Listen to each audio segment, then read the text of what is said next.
When a quiet bookstore owner in a small town becomes the target of a ruthless gang, they think he's an easy victim. Just another man they can intimidate into silence. But what they don't know is that Daniel Cross isn't just a mild-mannered bookseller. He's a former Army Ranger with the skills and determination to protect what matters most. As the gang's threats escalate into violence, they unknowingly spark a battle they'll never forget. What happens when courage, strategy, and justice collide?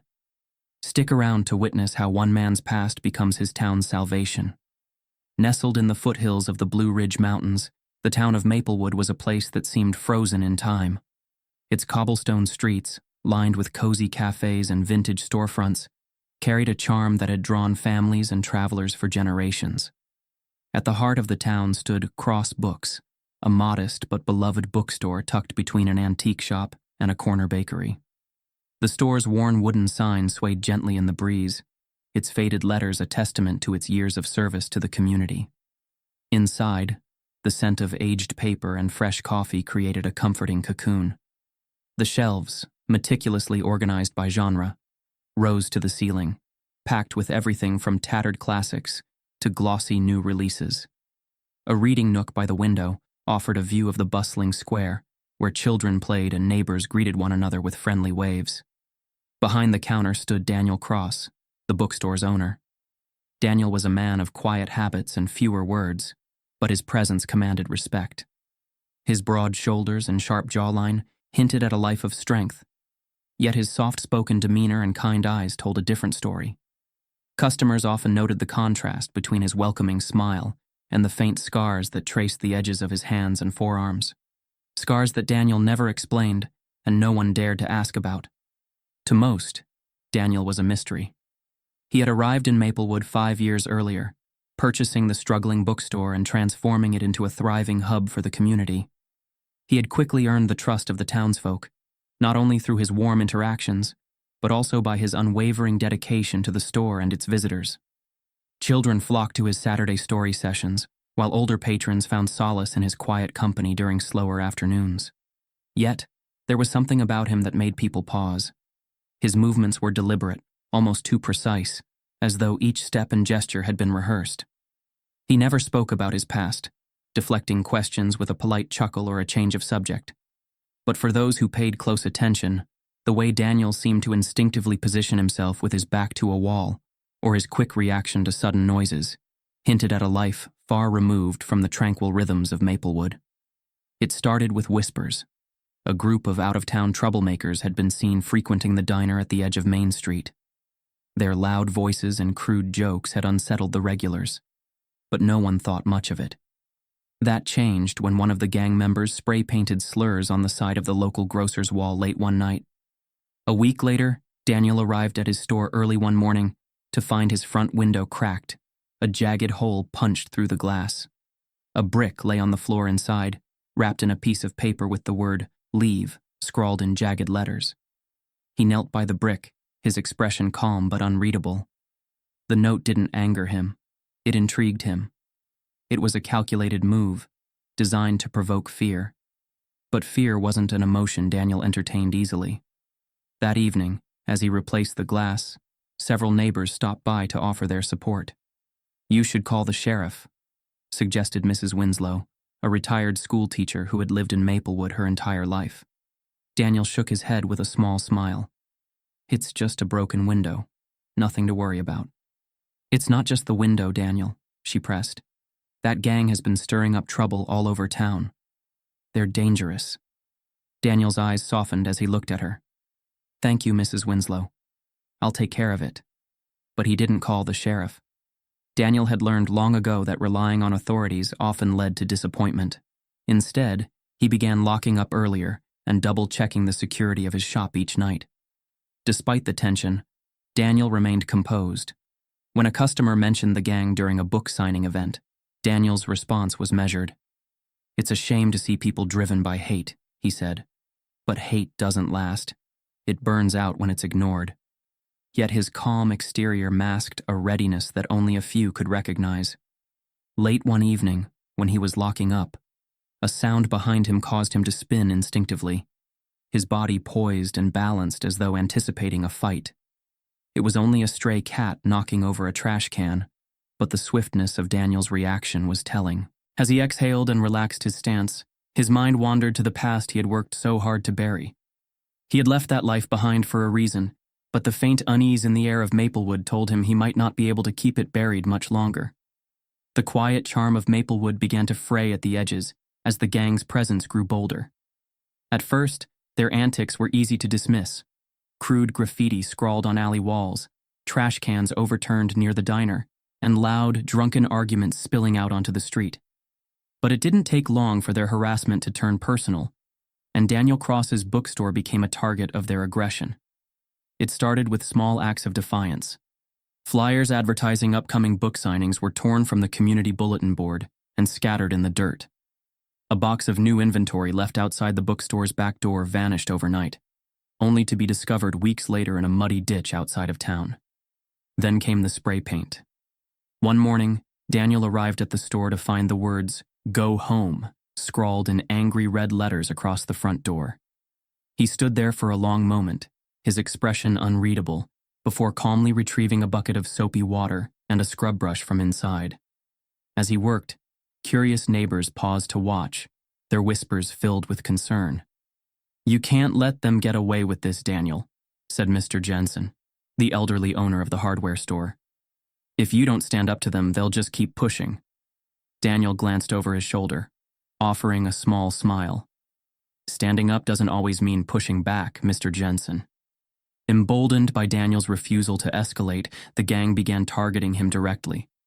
They lingered outside the store in the evenings, leaning against their battered pickup trucks, tossing empty beer cans onto the sidewalk. Their leader, Mason Trigger Blake, was always at the center of the group, his snake-like grin never quite reaching his cold, calculating eyes. One Friday night, as Daniel locked up, the gang approached. Mason sauntered forward, his boots crunching on the gravel. "Evening, bookman," he drawled, his voice dripping with mockery. "A little late to be out, don't you think?" Daniel turned, his movements measured, the keys still in his hand. "Just finishing up for the day," he said evenly. Mason's grin widened. "See, that's the thing about guys like you. Always keeping busy, always in your own little world. Makes it real easy for someone to come along and shake things up." The gang laughed, a low, jeering sound that echoed down the empty street. Daniel's calm gaze met Mason's. "If there's something you need, I'd be happy to help. Otherwise, I'll be heading home." Mason's grin faltered for a fraction of a second, a flicker of frustration crossing his face. But he quickly recovered, stepping closer. "You think you're too good for us, don't you? Some big city guy coming in here like you own the place. Newsflash, bookman, this is our town." Daniel didn't flinch, his voice steady. "This town belongs to everyone, Mason, not just you." The tension was thick, but Mason finally stepped back, his grin returning. "See you around, bookman," he said, motioning for his crew to follow. "Real soon." The next morning, the vandalism had escalated. The bookstore's windows were smeared with crude handprints, and several books from the display case were strewn across the sidewalk, their pages torn and fluttering in the breeze. As Daniel quietly cleaned up the mess, Mrs. Winslow approached, her face pale with worry. "Daniel, this has gone far enough," she said. "You need to call the police." Daniel paused, glancing at the torn pages in his hand. "The police aren't going to help, Mrs. Winslow." "How can you say that?" she asked, her voice rising. "This is harassment. It's illegal." Daniel straightened, meeting her gaze. "Do you remember when the Petersons reported their shop being vandalized last year?" Mrs. Winslow's mouth opened, then closed again. She did remember. The local authorities had taken a report, but done nothing more. The gang had been back the very next week. "I won't waste my time with people who won't act," Daniel said quietly. "This is something I need to handle myself." His words sent a ripple of unease through the community. Some neighbors, like Mrs. Winslow, continued to urge him to seek help, but others began to distance themselves, unwilling to draw the gang's attention. The once bustling bookstore grew quieter as fewer people visited, their fear outweighing their loyalty. Despite the increasing harassment, Daniel's routine never wavered. He opened the bookstore each morning, repaired the damage in silence, and greeted the dwindling customers with the same soft-spoken kindness. Yet, his actions revealed something deeper. When replacing a broken window, Daniel measured and cut the new pane with meticulous precision, his hands steady as a surgeon's. When stacking sandbags near the back door, he arranged them in a way that seemed almost strategic. And when a group of children paused to watch him work, he crouched down, his tone warm but firm. "Stay close to home, all right? And don't talk to strangers," he said, handing one of them a repaired book. The children nodded, their wide eyes filled with trust. Mason watched from a distance, his frustration growing with each passing day. No matter what they did, the bookstore owner remained unshaken. His calm, his refusal to rise to their provocations. It was maddening. "He's just one guy," one of Mason's men muttered as they gathered at the diner. "Why don't we just rough him up and be done with it?" Mason's grin returned, slow and sinister. "Oh, we will," he said. "But not yet. I want him to break first. I want him to know who's in charge." But what Mason didn't realize was that Daniel Cross was no ordinary bookstore owner. And the harder the gang pushed, the closer they came to unleashing a force they couldn't possibly control. The air in Maplewood was unusually still that night, as if the town itself were holding its breath. Inside Cross Books, Daniel sat at his desk in the dim light of a reading lamp. The scent of freshly brewed coffee mingled with the familiar musk of old paper, a comforting combination that usually helped him unwind. But tonight was different. Daniel's fingers idly traced the edge of a hardcover novel, while his mind replayed the events of the past few weeks. The vandalism, the harassment, the smirking faces of Mason Blake and his crew. They had escalated their attacks with the kind of calculated malice that Daniel had seen too many times before. He had tried to stay calm, to de-escalate, but deep down, he knew it was only a matter of time before things took a darker turn. The sound of shattering glass jolted him from his thoughts. Daniel was on his feet in an instant, his senses sharp and his movements precise. He crossed the room in 3 strides, reaching the front window just in time to see shadows moving outside. A second crash echoed through the store as another window caved in, the jagged shards glinting under the moonlight. Before he could react further, the front door burst open, slamming against the wall. Mason Blake swaggered in, flanked by 4 of his men. Their laughter was cruel, their movements deliberate as they fanned out across the room.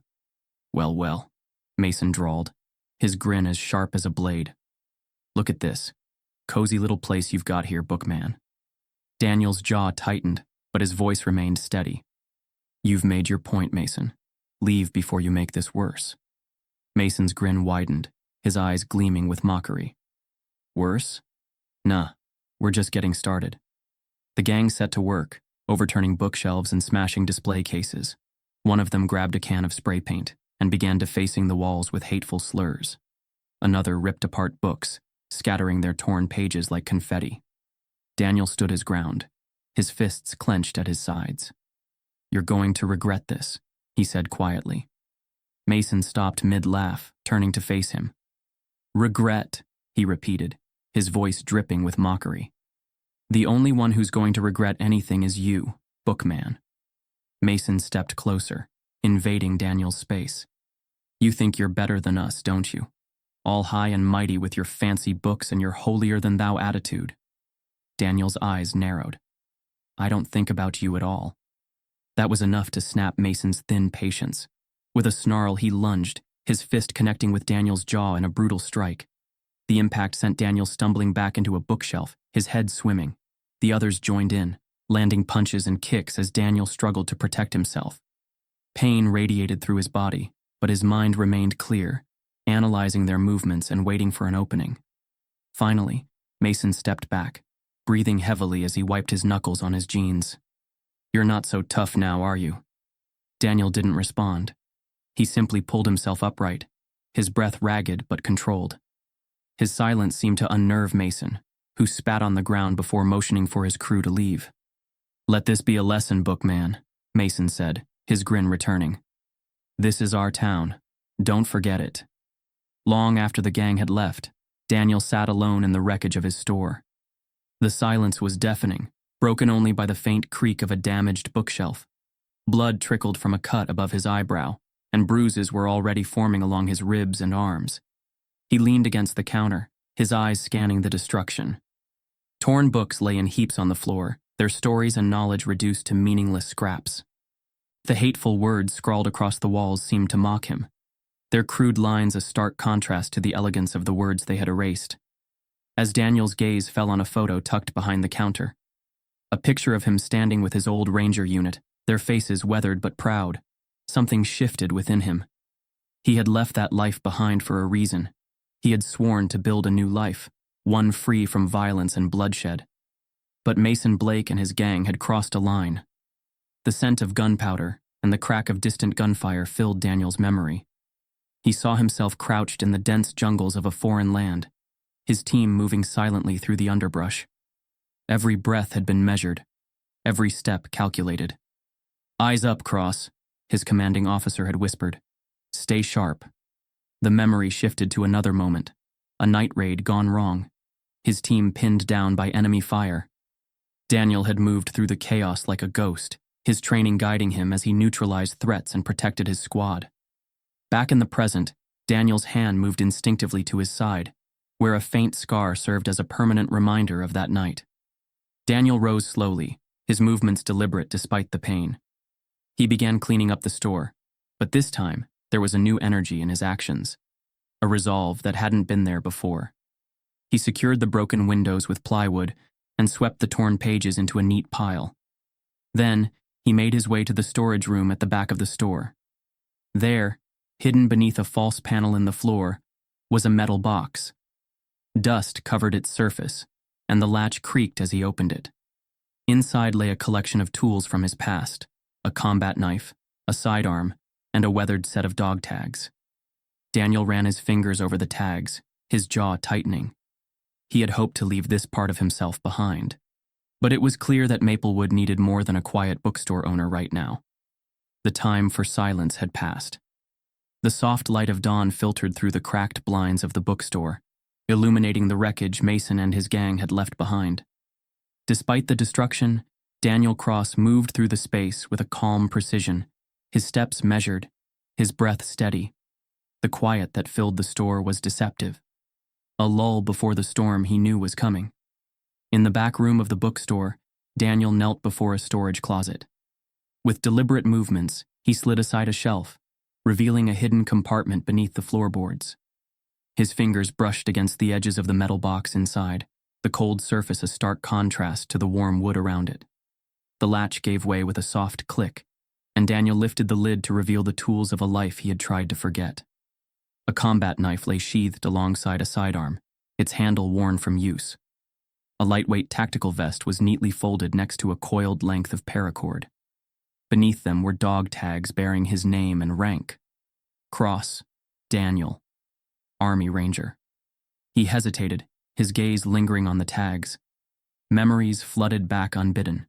His first deployment, the adrenaline of combat, and the faces of those who hadn't made it back. He clenched his jaw and exhaled slowly, setting the tags aside. The weight of what he was about to do pressed heavily on his chest, but his resolve was firm. He had spent years running from this part of himself, trying to live a peaceful life. But Mason Blake and his gang had made that impossible. As Daniel inspected his gear, he couldn't stop his mind from wandering. Each piece was a reminder of the man he once was, a soldier trained to kill with ruthless efficiency. He had spent countless nights in far-off places, tracking enemies, executing missions, and wrestling with the morality of his actions. And yet, for all his training, the memories that haunted him most weren't of the missions themselves, but of the collateral damage, the innocent lives caught in the crossfire.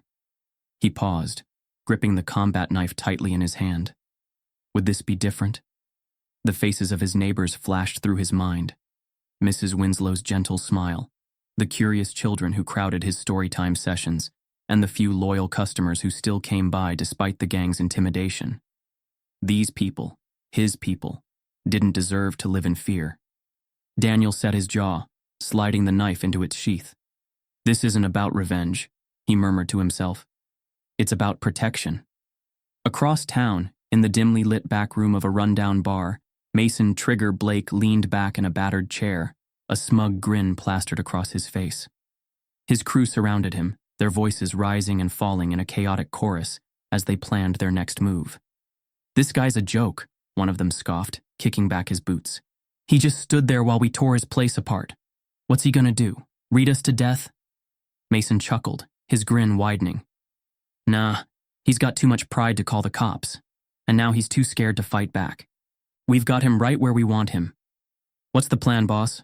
another asked, his voice tinged with nervous excitement. Mason leaned forward, his eyes narrowing. "Tomorrow night we finish it. Burn the place to the ground if we have to. Let the whole town know who's in charge." The men cheered, their voices echoing off the grimy walls. Mason raised a bottle in mock salute, certain of his impending victory. Back at the bookstore, Daniel was interrupted by a knock at the door. He opened it to find a small group of familiar faces: Mrs. Winslow, Derek from the hardware store, and Angie, a waitress from the diner. "We heard about what happened," Angie said, her voice quiet but firm. "And we want to help." Daniel's gaze softened, but he shook his head. "I appreciate it, but this isn't your fight." "That's where you're wrong," Derek interjected, stepping forward. "This is our town, too. We're not letting them run us out." Mrs. Winslow placed a hand on Daniel's arm, her expression resolute. "You don't have to do this alone." Daniel hesitated, glancing back toward the scattered remnants of his gear. Their support meant more to him than he could express, but he couldn't bear the thought of putting them in harm's way. "There are things I need to handle myself," he said carefully. "But if you want to help, keep an eye on the streets. Watch for anything unusual and let me know. And stay safe." Reluctantly, the group agreed, their determination unshaken. As they left, Daniel returned to his preparations, their words echoing in his mind. By nightfall, the bookstore had been transformed. Daniel's meticulous planning was evident in every detail. Sandbags reinforced the windows, fishing line rigged makeshift alarms, and the aisles were cleared to create open sightlines. He strapped on the tactical vest, its weight both familiar and grounding. His sidearm was secured at his hip, the combat knife within easy reach. He moved through the space like a ghost, each step silent and deliberate. As the final pieces fell into place, Daniel stood in the center of the store, the faint light casting long shadows across the walls. He closed his eyes, inhaling deeply. His heart beat steadily, his mind clear. Tomorrow night, Mason Blake and his gang would come. They thought they were walking into another easy victory. They had no idea what was waiting for them. The night was thick with anticipation. The soft glow of the streetlights barely penetrated the fog that clung to Maplewood's cobblestone streets. Inside Crossbooks, the air was taut with silence, broken only by the faint creak of a sandbag shifting or the barely audible hum of Daniel's breath. The store was unrecognizable. The cozy reading nooks and carefully arranged displays had given way to something far more tactical. Sandbags reinforced the windows, tripwires laced with bells crisscrossed key entry points, and the narrow aisles had been cleared, creating an open field of movement. Every inch of the space was calculated, designed to give Daniel the upper hand. The growl of a truck engine cut through the stillness, followed by the crunch of tires over gravel. Mason Blake's pickup screeched to a halt in front of the store, and 4 more vehicles rolled up behind it, their headlights slicing through the darkness. Mason climbed out first, his leather jacket glinting in the light. His crew spilled out behind him, a motley group of roughnecks armed with crowbars, baseball bats, and one conspicuous shotgun slung over Mason's shoulder. "Time to teach this bookworm a lesson," Mason sneered, his voice carrying over the quiet street. He motioned to his crew, who fanned out, smashing nearby trash cans and shouting taunts. "Come on out, Cross. Let's see how tough you really are." Inside, Daniel waited. He didn't flinch at the sound of breaking glass or the heavy boots stomping up the steps. Instead, he focused on his breathing, steadying his pulse. His hand brushed against the combat knife at his side, and a flicker of memory surfaced. A mission briefing, his commander's voice ringing in his ears. "Stay sharp, Cross. A calm mind wins the fight." The gang burst through the front door, the force of their entry tripping the first alarm. A sharp jangle of bells echoed through the store, freezing them in place. "What the hell was that?" one of the men muttered, gripping his bat tightly. "Nothing," Mason barked. "Keep moving." They advanced cautiously, their confidence dimming as they took in the altered layout of the store. The first aisle was empty, the bookshelves eerily bare. Mason sneered. "What, he thinks moving furniture's gonna stop us?"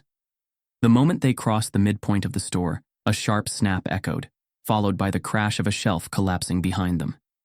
Books and debris tumbled into their path, cutting off their retreat. Before they could react, Daniel struck. From the shadows he lunged, his movements silent and precise. The closest man didn't even see him coming before a swift strike to the temple sent him sprawling. Another swung wildly with a crowbar, but Daniel ducked, countering with a calculated elbow to the ribs. Chaos erupted. Daniel moved through the space like a ghost, his steps soundless against the hardwood floor. He used the narrow aisles to funnel the gang, forcing them into single-file lines where their numbers meant nothing. One man stumbled into a tripwire, triggering a cascade of books to fall from above, disorienting him long enough for Daniel to disarm him with a quick twist of his wrist. Mason watched, his frustration mounting as one by one, his men fell. "What are you waiting for?" he roared. "Take him down." 3 of the gang charged together, their weapons raised. Daniel sidestepped the first swing, grabbed the second attacker by the collar, and used his momentum to throw him into the third. The pile of tangled bodies gave him just enough time to retreat deeper into the store. As Daniel caught his breath behind a shelf, flashes of his past flickered in his mind. The dense jungle of his first deployment, the adrenaline of close-quarters combat, the faces of his team as they pushed through impossible odds. But with the memories came the weight of what he had lost. Friends, peace, and the belief that violence could ever truly solve anything. He shook the thoughts away, focusing on the task at hand. This wasn't about vengeance. It was about protecting what mattered.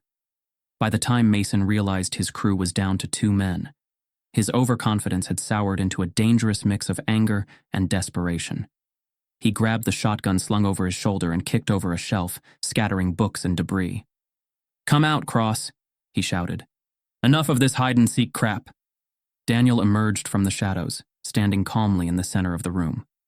The faint light from the street lamps outside cast long shadows across his face, accentuating the quiet determination in his eyes. "You've lost, Mason," Daniel said evenly. "Walk away." Mason laughed, the sound sharp and bitter. "You think I'm scared of you? You're just a washed-up has been hiding behind tricks and shadows." He raised the shotgun, aiming squarely at Daniel's chest. Before Mason could pull the trigger, Daniel moved. A blur of motion, he closed the distance in seconds, grabbing the barrel of the gun and twisting it upward. The shot fired harmlessly into the ceiling, and Daniel followed with a knee to Mason's stomach, forcing him to drop the weapon. What followed was a brutal hand-to-hand fight. Mason swung wildly, his rage fueling his attacks, but Daniel's movements were calculated, each strike landing with precision.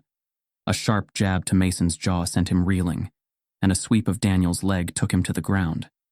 Mason groaned, struggling to push himself up, but Daniel pressed a knee to his chest, pinning him in place. The fight was over, and they both knew it. "Go ahead," Mason spat, his voice venomous. "Finish it." Daniel stared down at him, his breathing steady. For a long moment, the room was silent, save for the faint rustle of a toppled book. "No," Daniel said quietly. "This isn't about revenge. It's about sending a message." He stood, stepping back and allowing Mason to stumble to his feet. "Leave this town, Mason. Don't come back." Mason glared at him, but the fight had left his eyes. He spat on the floor, then staggered toward the door, his remaining men following in stunned silence. As the gang's vehicles roared to life and disappeared into the night, Daniel surveyed the wreckage of the store. His body ached, his knuckles were raw, but the town was safe. The distant sound of sirens grew closer, the neighbors finally calling for help after witnessing the chaos. Daniel sank into a chair, his breathing steady as he stared at the photo of his ranger unit on the counter. The storm had passed, but the work of rebuilding had only just begun. The morning after the confrontation, Maplewood awoke to an unusual quiet. The air was crisp, the fog lifting to reveal the faint orange hues of sunrise. Outside Crossbooks, Neighbors gathered cautiously, their eyes widening as they took in the shattered windows, the overturned shelves visible through the storefront, and the unmistakable signs of a violent struggle. Daniel Cross stood on the bookstore's steps, his face calm, but his body bearing the marks of the fight, a cut along his jaw, bruises darkening his forearms, and the weight of exhaustion etched in his posture. The sound of sirens cut through the stillness as the police arrived, their vehicles forming a barrier at the edge of the street. Officers moved quickly, surveying the scene and questioning the gathered onlookers. Officer Ruiz, a steady and principled presence in the town, approached Daniel. His sharp eyes scanned the destruction before settling on Daniel with a mixture of respect and curiosity. "You left us a trail to follow," Ruiz said, holding up a file that contained a detailed ledger of the gang's movements, connections, and crimes. Daniel had slipped it to a trusted neighbor earlier that morning, ensuring it reached the right hands. Daniel nodded slightly, his voice steady despite his fatigue. "I figured it was time someone did something about them." Ruiz glanced at the evidence, then back at Daniel. "This is enough to take down Mason and his crew for good. They're finished." Across town, the remaining gang members were rounded up, their protests silenced by the overwhelming evidence against them. Mason was dragged from a dingy motel room on the outskirts of Maplewood, his cocky grin replaced by a scowl as he was cuffed and shoved into a patrol car. As the vehicles carrying the gang members disappeared down the road, a collective sigh of relief swept through the crowd gathered outside the bookstore. It didn't take long for the townspeople to step in. By mid-morning, volunteers arrived at Crossbooks with supplies and tools in hand. Mrs. Winslow directed traffic like a general, organizing efforts to sweep the broken glass, repair the windows, and restock the shelves. Derek from the hardware store brought plywood and a set of new hinges for the broken door. "Don't even think about paying me for this," he told Daniel with a firm look. Angie from the diner arrived with a tray of coffee and sandwiches, her eyes soft with gratitude. "You didn't just protect your store last night," she said quietly. "You protected all of us." For the first time in weeks, the air in Maplewood felt lighter. Laughter and chatter filled the streets as neighbors worked together, their unity a sharp contrast to the division Mason and his gang had tried to sow. Daniel moved among them, his steps deliberate but slower than usual. The adrenaline of the fight had faded, leaving behind the dull ache of bruises and the weight of reflection. He accepted their help with quiet humility, offering a nod or a few words of thanks to each person who came by. As the day wound down, Daniel retreated to the back room of the bookstore. The chaos of the past few hours faded into a comforting stillness. He sank into a chair, resting his hands on his knees as he stared at the faint glow of the sunset through the cracked blinds. His mind wandered to the night before. The precision of his movements, the split-second decisions, the calculated strikes. It all felt like stepping back into a life he thought he'd left behind. But it had come back so easily, as if that part of him had been waiting in the shadows all along. The weight of his dog tags, now hanging from his neck, felt heavier than usual. He reached for the photograph on the desk, a picture of his old ranger unit. Their faces were worn but resolute, each one carrying the same quiet determination that he felt now. "I left that life behind to find peace," he murmured to himself. But peace doesn't mean turning away when people need you. A soft knock at the door pulled Daniel from his thoughts. He looked up to see Mrs. Winslow standing there, her expression warm but firm. "You've done more for this town than anyone could have asked," she said. "But don't forget, you're not alone. We've got your back." Daniel managed a small smile, standing to face her. "I know," he said, "and I'll be here for all of you too. Whatever it takes." She nodded, her gaze lingering for a moment before she stepped back into the main store. As night fell, the bookstore stood tall once more, its windows repaired and its shelves restocked. The faint glow of its sign illuminated the street, a beacon of resilience and unity. Daniel stepped outside, the cool evening air brushing against his skin. He looked up at the stars, his grip tightening slightly on the railing. For the first time in years, he felt a sense of purpose, a balance between the soldier he had been and the man he had become. The battle was over, but the fight for peace and justice was ongoing. And Daniel Cross, protector of Maplewood, was ready for whatever came next. The morning sun bathed Maplewood in a warm, golden light. casting long shadows across the cobblestone streets. Outside Cross Books, the air buzzed with quiet anticipation as neighbors gathered, their voices mingling in a harmonious murmur. A new sign hung above the door, polished and gleaming in the sunlight. Its bold letters a declaration of resilience. Cross Books, stories of strength and hope.